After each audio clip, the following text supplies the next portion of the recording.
Welcome back to Sushma vlogs Kannada. ಎಲ್ಲರೂ ಹೇಗಿದ್ದೀರಾ? ನಾನು ಚೆನ್ನಾಗಿದ್ದೀನಿ ಅಂತ ಹೇಳ್ತಾ ಇವತ್ತಿನ ವ್ಲಾಗ್ನ ಕಂಟಿನ್ಯೂ ಮಾಡ್ತಾಯಿದ್ದೀನಿ. ಇದು ಶುಕ್ರವಾರದ ವ್ಲಾಗ್ ಆಗಿರುತ್ತೆ. ಇವತ್ತು ವೈಕುಂಠ ಏಕಾದಶಿ ಆಗಿರೋದ್ರಿಂದ ಮನೇಲಿ ಪೂಜೆ ಮಾಡಬೇಕಾಗತ್ತೆ. ಅದಕ್ಕೆ ದೇವ್ರ ಸಾಮಾನೆಲ್ಲ ತೆಗೆದು ತೊಳಿತಾಯಿದ್ದೀನಿ. ನಾನು ಯೂಶ್ವಲ್ಲಾಗಿ ಪೀತಾಂಬರಿ ಪೌಡರ್ನೇ ಬಳಸೋದು ದೇವ್ರ ಸಾಮಾನೆಲ್ಲ ತೊಳೆಯೋದಕ್ಕೆ. ಇನ್ನು ಸೋಪಾಗಲಿ ಏನು ಬಳಸೋದಿಲ್ಲ. ಪೀತಾಂಬರಿ ಪೌಡರ್ ಹಾಕಿದ್ರೇ ತುಂಬ ಚೆನ್ನಾಗಿ ಕ್ಲೀನ್ ಆಗುತ್ತೆ. ಇನ್ನು ದೀಪನೆಲ್ಲ ತೊಳ್ಕೊಂಡು ದೀಪ ಹಚ್ಬಿಟ್ಟು ಇವತ್ತು ಪೂಜೆನ ಮುಗಿಸಿದ್ದಾಯಿತು. ಇವತ್ತು ವೈಕುಂಠ ಏಕಾದಶಿ ದಿನ ಏನೇ ಕೇಳಿಕೊಂಡ್ರು ದೇವರು ಪಾಲಿಸುತ್ತೆ ಅಂತ ಹೇಳ್ತಾರೆ.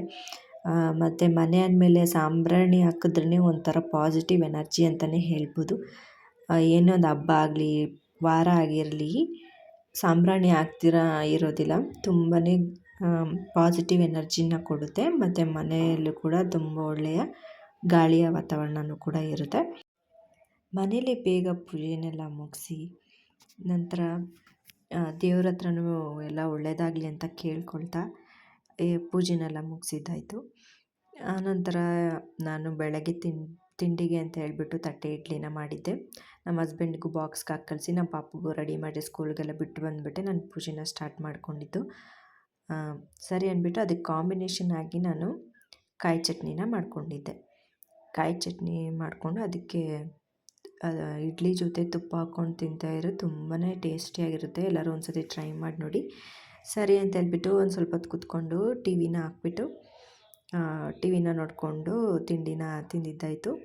ಮತ್ತೆ ಎಲ್ಲ ಕೆಲಸ ಮುಗಿಸ್ದಾಗ ಪಾಪುನ ಬಿಡೋ ಟೈಮ್ ಆಯಿತು. ಪಾಪುನು ಕರ್ಕೊಂಡು ಬಂದು ನಾನು ತಿಂಡಿಯಾಗಿ ಸ್ವಲ್ಪ ರೆಸ್ಟ್ ಮಾಡಿದೆ. ಮತ್ತು ಇವಾಗ ಸಂಜೆನ ವ್ಲಾಗ್ನ ಕಂಟಿನ್ಯೂ ಮಾಡ್ತಾಯಿದ್ದೀನಿ.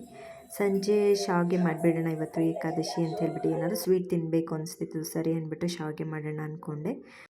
ಶಾವಿಗೆಗೆ ಬೆಲ್ಲನ ಕಾಯಲ್ಲಿ ಮಾಡ್ಕೋಬೇಕಲ್ಲ, ಅದಕ್ಕೆ ನಾನು ಬೆಲ್ಲನ ತೊಗೊಂಡಿದ್ದೀನಿ. ಉಂಡೆ ಬೆಲ್ಲನ ನಾವು ಯೂಸ್ ಮಾಡೋದು. ಉಂಡೆ ಬೆಲ್ಲದಲ್ಲಿ ತೊಗೊಂಡು ಅದಕ್ಕೆ ಸ್ವಲ್ಪ ನೀರು ಹಾಕ್ಬಿಟ್ಟು ಅದನ್ನು ಕುದಿಸೋಕ್ಕಿಟ್ಟಿದ್ದೀನಿ. ಅದು ಕುದಿಯೋಷ್ಟರಲ್ಲಿ ನಾವು ಇಲ್ಲಿ ಸಾಂಬಾರು ಮಾಡ್ಕೊಂಡು ಬಿಡೋಣ ಅಂತ ಹೇಳ್ಬಿಟ್ಟು ಸಿಂಪಲ್ಲಾಗಿ ನಾನು ಬೇಳೆ ಸಾರು ಮಾಡ್ಕೊಳ್ಳೋಣ ಅಂತೇಳ್ಬಿಟ್ಟು ಬೇಳೆನ ಕೂಗೋಕ್ಕಿಟ್ಟಿದ್ದೆ. ಅದಕ್ಕೂ ಒಗ್ಗರಣೆ ಹಾಕ್ಕೊಂಡು ಬಿಡೋಣ ಅಂತ ಹೇಳ್ಬಿಟ್ಟು ಸ್ವಲ್ಪ ಎಣ್ಣೆ ಹಾಕ್ಕೊಂಡು ಅದಕ್ಕೆ ಸ್ವಲ್ಪ ಸಾಸಿವೆ, ಕರಿಬೇವಿನ ಸೊಪ್ಪು, ಸ್ವಲ್ಪ ಜೀರಿಗೆನ ಹಾಕ್ಕೊಂಡು ಅದಕ್ಕೆ ಈರುಳ್ಳಿ ಎಲ್ಲ ಸ್ವಲ್ಪ ಕೆಂಪಗೆ ಚೆನ್ನಾಗಿ ಬೆಂದ ಮೇಲೆ ಅದಕ್ಕೆ ಇವಾಗ ನಾನು ಟೊಮೆಟೊನ ಆ್ಯಡ್ ಮಾಡ್ಕೊಳ್ತಾಯಿದ್ದೀನಿ. ಟೊಮೆಟೊನ ಎಲ್ಲ ಸಾಫ್ಟಾಗಿ ಚೆನ್ನಾಗಿ ಬೆಂದ ಮೇಲೆ ನಾವು ಬೇಯಿಸಿಟ್ಕೊಂಡಿರೋಂಥ ಬೇಳೆಗೆ ಸಾಂಬಾರು ಪುಡಿ ಖಾರ ಪುಡಿ ಹಾಕಿ ಮಿಕ್ಸ್ ಮಾಡಿ ಅದಕ್ಕೆ ಚೆನ್ನಾಗಿ ಒಂದು ಉಪ್ಪು ಹಾಕ್ಬಿಟ್ಟು ಎಷ್ಟು ಬೇಕೋ ಅಷ್ಟು ಸ್ವಲ್ಪ ನೀರು ಹಾಕ್ಬಿಟ್ಟು ಚೆನ್ನಾಗಿ ಕುದಿಯೋಕ್ಕೆ ಬಿಟ್ಬಿಟ್ರೆ ಸಾಂಬಾರು ರೆಡಿಯಾಗಿತ್ತು. ಅಷ್ಟರಲ್ಲೇ ನಾವು ಕಾಯಿ ಹಾಲಿಗೆ ಅಂತ ಬೆಲ್ಲ ಕುದಿಯೋಕ್ಕೆ ಇಟ್ಟಿದ್ವಲ್ಲ ಅದು ಕೂಡ ಚೆನ್ನಾಗಿ ಕಾದಿತ್ತು. ಅದನ್ನೂ ಸ್ವಲ್ಪ ಶೋಧಿಸ್ಕೊಳ್ಬೇಕು, ಯಾಕಂದರೆ ಕಲ್ಲಿರುತ್ತೆ. ಅದನ್ನು ಚೆನ್ನಾಗಿ ಶೋಧಿಸ್ಕೊಂಡು ಅದಕ್ಕೂ ನಮಗೆ ಎಷ್ಟು ಬೇಕೋ ಅಷ್ಟು ನೀರನ್ನ ಹಾಕ್ಕೊಳ್ಬೋದು. ಆಮೇಲೆ ಇದಕ್ಕೆ ರುಬ್ಬಕ್ಕೆ ಅಂದ್ಬಿಟ್ಟು ಸ್ವಲ್ಪ 3 ಏಲಕ್ಕಿನ ತೊಗೊಂಡು ಮತ್ತು ಕಾಯಿ ತುರಿನ ತೊಗೊಳ್ತಿದ್ದೀನಿ. ನಿಮಗೆ ಕಾಯಿ ಹಾಲು ಎಷ್ಟು ಬೇಕೋ ಅಷ್ಟು ಕಾಯಿ ಹಾಕ್ಕೊಳ್ಬೇಕಾಗುತ್ತೆ. ನಾನಿಲ್ಲಿ ನೋಡಿ ಹಾಕ್ಕೊಳ್ತಾ ಇದ್ದೀನಿ. ಸ್ವಲ್ಪ ಕಾಯಿ ಹಾಲು ಒಂದು 4 ಸ್ಪೂನಷ್ಟು ಕಾಯಿನ ತೊಗೊಂಡಿದ್ದೀನಿ. ಇವಾಗ ಅದಕ್ಕೇ ನಾನು ಗೋಡಂಬಿನ ಸೇರಿಸ್ಕೊಳ್ತಾ ಇದ್ದೀನಿ. ಗೋಡಂಬಿ ಹಾಕಿದ್ರೆ ತುಂಬಾ ರುಚಿಯಾಗಿ ಬರುತ್ತೆ. ಒಂದು ಸತಿ ಟ್ರೈ ಮಾಡಿ ನೋಡಿ. ಮತ್ತು ಅದಕ್ಕೆ ಎಷ್ಟು ಬೇಕೋ ಅಷ್ಟು ನೀರು ಹಾಕ್ಕೊಂಡು ಅದನ್ನ ಚೆನ್ನಾಗಿ ಪೇಸ್ಟ್ ಮಾಡ್ಕೊಳ್ಬೇಕು. ಚೆನ್ನಾಗಿ ನೈಸ್ ಆಗೋವರೆಗೂ ಪೇಸ್ಟ್ ಮಾಡ್ಕೋಬೋದು. ಇಲ್ಲಿ ನೋಡ್ತಾ ಇರ್ಬೋದು ನೀವು, ನಾನು ಇಷ್ಟು ಚೆನ್ನಾಗಿ ರುಬ್ಕೊಂಡಿದ್ದೀನಿ. ಇದನ್ನು ಇವಾಗ ಬೆಲ್ಲದ ನೀರನ್ನ ಶೋಧಿಸ್ಕೊಂಡಿರ್ತೀವಲ್ಲ ಅದಕ್ಕೆ ಸೇರಿಸ್ಕೊಳ್ಬೇಕು. ಅದಕ್ಕೆ ನೀರು ಹಾಕ್ಕೊಂಡ್ಬಿಟ್ಟು ಚೆನ್ನಾಗಿ ಕಲಿಸ್ಕೊಳ್ಬೇಕು. ನಿಮ್ಗೆ ಎಷ್ಟು ಬೇಕೋ ಅಷ್ಟನ್ನ ಇವಾಗ ಸ್ವಲ್ಪ ನೀರು ಹಾಕ್ಕೊಳ್ಳಿ, ಜಾಸ್ತಿ ಹಾಕ್ಕೊಂಡ್ರು ಚೆನ್ನಾಗಿರಲ್ಲ. ಅದನ್ನು ಒಂದು 5 ನಿಮಿಷ ಬೆಚ್ಚಗಾಗೋವರೆಗೂ ಕುದಿಸ್ಕೊಳ್ಬೇಕು. ಜಾಸ್ತಿ ಕುದಿಸ್ಕೊಬಾರ್ದು, ಒಂದು 5 ನಿಮಿಷ ಬೆಚ್ಚಗಾದರೆ ಸಾಕು. ಆಮೇಲೆ ಮತ್ತೆ ಇಲ್ಲಿ ಸ್ಟವ್ ಇಟ್ಬಿಟ್ಟು ನಾವು ಶಾವಿಗೆ ಮಾಡೋದಕ್ಕೆ ಅಂದ್ಬಿಟ್ಟು ಸ್ವಲ್ಪ ಬಾಣಲಿಲಿ ನೀರು ಹಾಕ್ಕೊಂಡಿದ್ದೀನಿ. ಅಲ್ಲಿ ಲೋಟದಲ್ಲಿ 3 ಕಪ್ಪಷ್ಟು ನೀರನ್ನ ಹಾಕ್ಕೊಂಡಿದ್ದೀನಿ. ಇದಕ್ಕೆ ಸ್ವಲ್ಪ ಉಪ್ಪು, ಸ್ವಲ್ಪ ತುಪ್ಪನ ಹಾಕ್ಕೊಳ್ತಿದ್ದೀನಿ. ತುಪ್ಪ ಹಾಕ್ಕೊಂಡು ಮಾಡ್ಕೊಳ್ಳೋದ್ರಿಂದ ತುಂಬ ಸಾಫ್ಟಾಗಿ ಬರುತ್ತೆ. ಆ ನೀರು ಚೆನ್ನಾಗಿ ಕುದ್ಮೇಲೆ ನೀವು ನೋಡ್ತಾ ಇರ್ಬೋದು, ಆ ಲೋಟದಲ್ಲಿ ನಾನು 3 ಗ್ಲಾಸಷ್ಟು ನೀರು ತೊಗೊಂಡಿದ್ದೀನಿ ಮತ್ತು 1.5 ಗ್ಲಾಸಷ್ಟು ಅಕ್ಕಿ ಹಿಟ್ಟನ್ನ ತೊಗೊಳ್ತಾ ಇದ್ದೀನಿ. ಅದನ್ನು ಚೆನ್ನಾಗೆ ಮಿಕ್ಸ್ ಮಾಡ್ಕೊಳ್ಬೇಕು. ಚೆನ್ನಾಗೆ ಗಂಟು ಇಲ್ದಿರ ಮಿಕ್ಸ್ ಮಾಡ್ಕೊಳ್ಬೇಕು. ನೀವು ನೋಡ್ತಾ ಇರ್ಬೋದು ನಾನು ಹೇಗೆ ಮಾಡ್ಕೊಳ್ತಾ ಇದ್ದೀನಿ ಅಂದ್ಬಿಟ್ಟು. ಆ ರೀತಿಲಿ ಸಣ್ಣ ಉರಿ ಮಾಡಿಕೊಂಡು ಚೆನ್ನಾಗೆ ಕಲಿಸ್ಕೊಳ್ಬೇಕು. ಚೆನ್ನಾಗಿ ಕಲಿಸ್ಕೊಂಡು ಆದಮೇಲೆ ಅದನ್ನು ರೆಸ್ಟ್ ಆಗಕ್ಕೆ ಬಿಡಬೇಕು. ಒಂದು 5 ನಿಮಿಷ ಸಣ್ಣ ಉರಿಲೇ ಬಿಟ್ಬಿಟ್ಟು ತಟ್ಟೆ ಮುಚ್ಚಿಬಿಟ್ಟು ಆದಮೇಲೆ ಒಂದು 5 ನಿಮಿಷ ಬಿಟ್ಬಿಡಬೇಕು. ಸ್ವಲ್ಪ ತಣ್ಣಗಾಗಬೇಕು. ಬಿಸಿಲೇ ಕೈ ಇಡಕ್ಕೆ ಹೋದರೆ ಕೈಯೆಲ್ಲ ಬೊಬ್ಬೆ ಬಂದುಬಿಡುತ್ತೆ.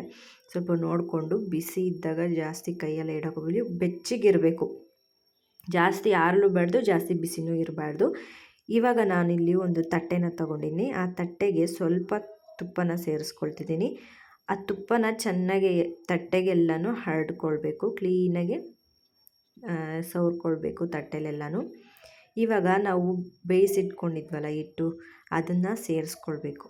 ಅದನ್ನು ತಟ್ಟೆಗೆ ಹಾಕ್ಕೊಂಡು ಚೆನ್ನಾಗಿ ಮಿದ್ಕೊಳ್ಬೇಕು. ಅದನ್ನು ನಾನು ಹೇಗೆ ಮಾಡ್ತಾಯಿದ್ದೀನಿ ಅಂತ ನೋಡ್ಕೊಳ್ಳಿ, ಹಾಗೆ ಮಾಡ್ಕೊಳ್ಬೇಕು.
ಇವಾಗ ಉಳಿದಿರೋ ಹಿಟ್ಟನ್ನೆಲ್ಲ ಸೇರಿಸ್ಕೊಂಡು ಮತ್ತೆ ಸ್ವಲ್ಪ ನೀರು ಅದ್ಕೊಂಡು ಮಿದ್ಕೊಳ್ಬೇಕಾಗುತ್ತೆ. ಬಿಸಿ ಇರುತ್ತಲ್ವ, ಅದಕ್ಕೆ ಸ್ವಲ್ಪ ನೀರನ್ನ ಅದ್ಕೊಂಡು ಚೆನ್ನಾಗಿ ನಾದ್ಕೊಳ್ಬೇಕು.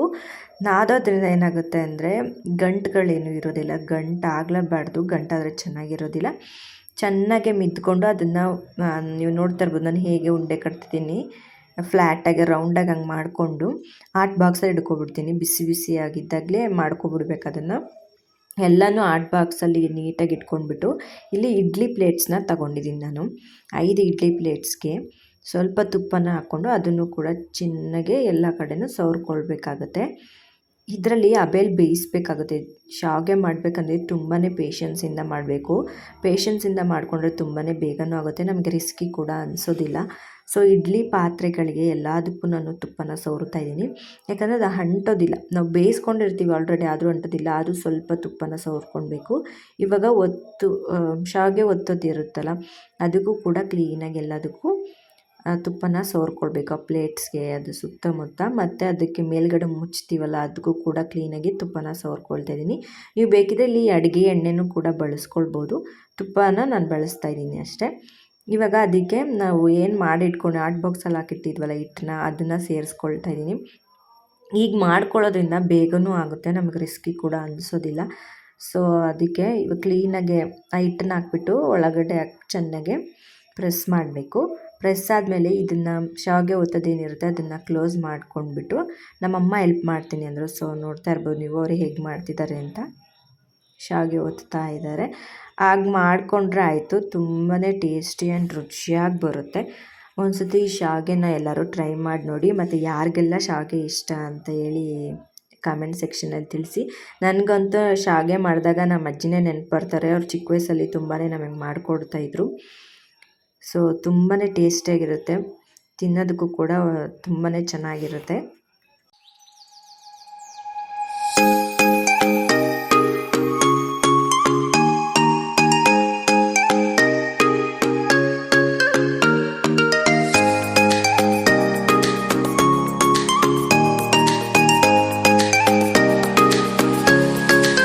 ಇವಾಗ ಲಿಡ್ನ ಕ್ಲೋಸ್ ಮಾಡಿ ಒಂದು 5 ನಿಮಿಷ ಬೇಯಿಸ್ಕೊಳ್ಬೇಕಷ್ಟೇ.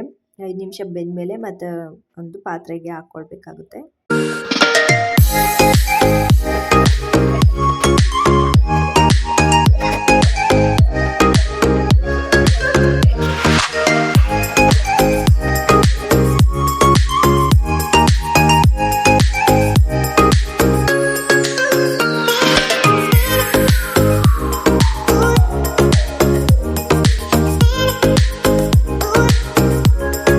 ಇವಾಗ ಅದಕ್ಕೇ ಸ್ವಲ್ಪ ಒಂದು ಕಾಟನ್ ವೇಲ್ನ ಸ್ವಲ್ಪ ನೀರನ್ನ ಒದ್ದೆ ಮಾಡಿಕೊಂಡು, ಯಾವುದೇ ಆಗಿರ್ಬೋದು ಕಾಟನ್ ಬಟ್ಟೆ, ಅದನ್ನ ಹಾಕ್ಕೊಂಡ್ಬಿಟ್ಟು ಪಾತ್ರೆ ಮೇಲೆ ಹಾಕ್ಕೊಳ್ತಾ ಇದ್ದೀನಿ. ಹಾಕ್ಕೊಳ್ಳೋದ್ರಿಂದ ಶಾವಿಗೆನ ಅದ್ರ ಮೇಲೆ ಹಾಕ್ಕೊಂಡಿದ್ರೆ ಈಸಿಯಾಗಿ ನಾವು ಎತ್ಕೊಳ್ಬೋದು, ಎಲ್ಲೂ ಮುರಿದೋಗೋ ಚಾನ್ಸಸ್ ಇರೋದಿಲ್ಲ. ಶಾವಿಗೆ ನೀವು ನೋಡ್ತಾ ಇರ್ಬೋದು ಎಷ್ಟು ಚೆನ್ನಾಗಿ ಬಂದಿದೆ ಅಂತ ಹೇಳಿ. ತುಂಬಾ ಚೆನ್ನಾಗಿ ಬಂದಿತ್ತು ಶಾವಿಗೆ. ಒಂದು 5 ನಿಮಿಷ ಬೇಯಿಸ್ಕೊಂಡ್ರೆ ಸಾಕು. ಆ ಬೇಬಿ ತುಂಬಾ ಚೆನ್ನಾಗಿರುತ್ತೆ ಶಾವಿಗೆ ತಿನ್ನೋದಕ್ಕೆ. ಯಾರಿಗೆಲ್ಲ ಶಾವಿಗೆ ತುಂಬ ಇಷ್ಟ ಮತ್ತು ಯಾರು ನಿಮ್ಮ ಅಜ್ಜಿಯವರೆಲ್ಲ ಕೊಡ್ತಾಯಿದ್ರು ಅಂದ್ಬಿಟ್ಟು ಒಂದು ಕಮೆಂಟ್ ಸೆಕ್ಷನಲ್ಲಿ ತಿಳಿಸಿ. ನನಗಂತೂ ನಮ್ಮ ಅಜ್ಜಿನೇ ನೆನಪು ಬರ್ತಾರೆ ಇದನ್ನು ಮಾಡಿದಾಗೆಲ್ಲ. ನಮ್ಮ ಅಜ್ಜಿ ನಮಗೆ ನಿಜವಾಗ್ಲೂ ಚಿಕ್ಕ ವಯಸ್ಸಲ್ಲಿ ಮಾಡಿಕೊಡ್ತಾಯಿದ್ರು ಕೇಳಿದಾಗೆಲ್ಲ. ಅದೇ ನೆನಪಾಯಿತು ನನಗೆ. ತುಂಬಾ ಟೇಸ್ಟಿಯಾಗೂ ಕೂಡ ಇತ್ತು. ನಮ್ಮಮ್ಮ ಮತ್ತೆ ಹಾಕ್ತಾಯಿದ್ದಾರೆ ಪ್ಲೇಟ್ಗೆ.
ಸೊ ಫೈನಲಾಗಿ ಬೇಗ ಎಲ್ಲ ಮುಗಿಸಿದ್ದಾಯಿತು. 3 ಸತಿ ನಾವು ಇಟ್ಟಿದ್ದು ಬೇಯೋದಕ್ಕೆ.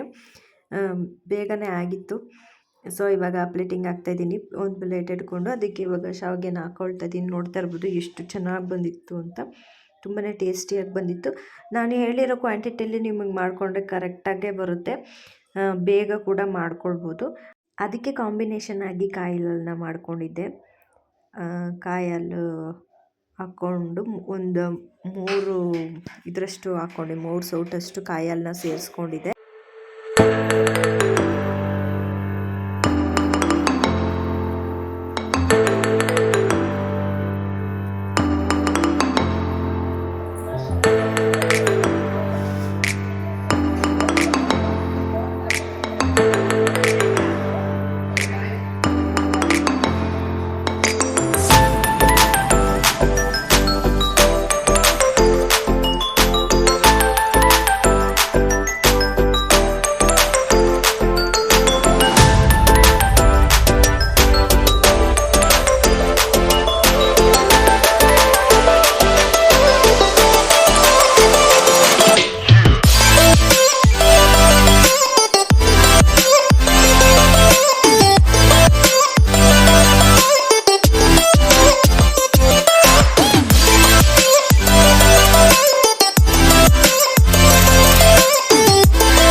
ಲಾಸ್ಟಿಗೂ ಎಲ್ಲ ನಾವು ತಟ್ಟೆಗೆ ಹಾಕ್ಕೊಂಡು ಊಟ ಮಾಡಿದ್ದಾಯಿತು. ಊಟ ಎಲ್ಲ ಮುಗಿಸಿದ್ದಾದ್ಮೇಲೆ ಬಿಗ್ ಬಾಸ್ ನೋಡ್ತಿದ್ದೆ. ಪಾಪು ನೋಡಿ ಡ್ಯಾನ್ಸ್ ಆಡ್ತಾ ಇದ್ದಾನೆ.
ಸೊ ಫೈನಲಾಗಿ ಬಿಗ್ ಬಾಸ್ನ ನೋಡಿಕೊಂಡು ನಮ್ಮ ಪಾಪು ಜೊತೆ ಆಟಾಡಿಕೊಂಡು ಅವನು ಡ್ಯಾನ್ಸ್ ಮಾಡಿಕೊಂಡು ಒಳ್ಳೆ ದಿನ ಅಂತಲೇ ಹೇಳ್ಬೋದು.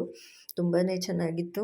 ಮನಸ್ಸು ಕೂಡ ನೆಮ್ಮದಿಯಾಗಿತ್ತು. ಇವತ್ತು ವೈಕುಂಠ ಏಕಾದಶಿ ಆಗಿರೋದ್ರಿಂದ ಎಲ್ಲರ ಜೀವನದಲ್ಲೂ ಒಳ್ಳೆಯದಾಗಲಿ ಅಂತ ಕೇಳ್ಕೊಳ್ತಾ ಇವತ್ತಿನ ವ್ಲಾಗ್ನ ನಾನು ಇಲ್ಲೇ ಎಂಡ್ ಮಾಡ್ತಾಯಿದ್ದೀನಿ. ಯಾರೆಲ್ಲ ನಮ್ಮ ಚಾನಲ್ನ ಸಬ್ಸ್ಕ್ರೈಬ್ ಮಾಡ್ದಿರಾ ನೋಡ್ತಾ ಇದ್ದೀರಾ, ಪ್ಲೀಸ್ ಸಬ್ಸ್ಕ್ರೈಬ್ ಮಾಡಿ ನೋಡಿ ಮತ್ತು ನಿಮ್ಮ ಫ್ಯಾಮಿಲಿ ಫ್ರೆಂಡ್ಸ್ ಜೊತೆಗೂ ಶೇರ್ ಮಾಡಿ ಅಂತ ಹೇಳ್ತಾ ಇವತ್ತಿನ ವ್ಲಾಗ್ನ ಎಂಡ್ ಮಾಡ್ತಾಯಿದ್ದೀನಿ. ಬಾಯ್.